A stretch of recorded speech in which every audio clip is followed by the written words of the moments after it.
Kasunod naman ang tila Cinderella run ni Filipina tennis star Alex Ayala laban sa iba't ibang world champions sa Miami Open.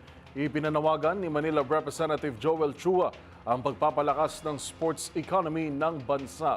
Kabilang na dito ang pag-invest sa mga sports initiatives at facilities na hindi anya kayang tugunan ng endorsements at incentives sa katagalan. Narito ang report ni Milky Regunan.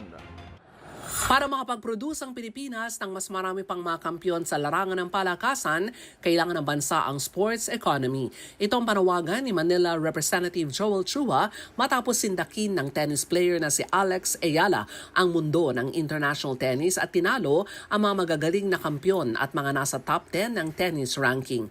Ang kay Chua, bukod kay Ayala, kailangan pa ng Pilipinas ng mas marami mga Carlos Yulo, EJ Obiena at iba pang mga Filipino athletes na may hanay ang husay sa mga magagaling sa kanilang larangan sa buong mundo. Sabi ni Chua, ang tagumpay ni Ayala ay dahil sa pagsusumikap at tulong ng kanyang pamilya na sana ay mas lalo pang mapahusay kung may tulong ang gobyerno. Sa panukala ni Chua na sports economy, magtatatag ng ecosystem of sports facilities, investments, programs at projects. Hindi anya sapat na aasa lamang sa mga sponsorship, product endorsements at incentives dahil hindi naman ito pang matagalan. Samantala, ipinarating na rin ni House Speaker Martin Romualdez ang pagbati kay Ayala na magsisilbing inspirasyon sa tennis sa mga kabataang Pinoy at karangalan naman sa bansang Pilipinas. Si Alex Ayala ay pasok na sa semifinals ng Miami Open at mga kalaban ang world number 4 na si Jessica Pegula ng bansang Amerika.